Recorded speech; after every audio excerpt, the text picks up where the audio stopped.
NHS crisis. It's Saturday school.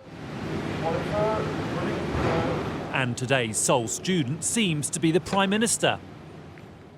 Part personal tutorial and part publicity opportunity, Rishi Sunak seems to be replicating his hands-on approach to both the autumn statement and the small boats crisis by getting expert briefings so he can try and sort it out himself. Ideas include using pharmacists better. At the moment, we have a whole host of highly skilled professionals working in our pharmacies. We have our doors are open, they have always been open. We can play a larger role in diagnosis, similar to how we did during the COVID pandemic.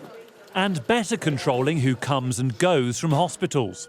What we need to do is to work out ways to have fewer patients come into hospital who aren't going to benefit from it and get people home quicker at the other end. And has that meeting helped to do that?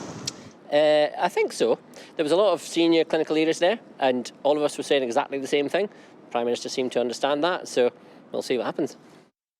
Today's 4 roundtable sessions focused on social care and delayed discharge, urgent and emergency care, elective care, operations which are not emergencies, and primary care, including the role of GPs and pharmacists.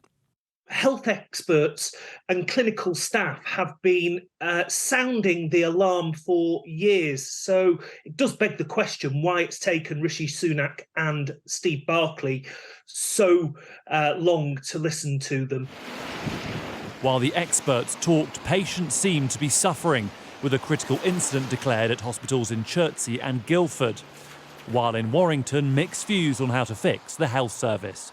Let's put the money where it's needed. Take the money away from the politicians. I think everybody should give 2 pence out of their tax every week. Put it into the NHS, straight into the NHS. Just simplify it again, the way it used to be when, 20 years, 30 years ago. Sources here say Rishi Sunak is well aware of problems within the NHS because members of his extended family who work in the health service told him all about them over Christmas. And while the government's key target to cut waiting times is vague, the decision of the Prime Minister to put himself at the centre of sorting out this crisis is anything but. The danger, if it doesn't work, he will be the face of that failure. Joe Pike, Sky News, Westminster.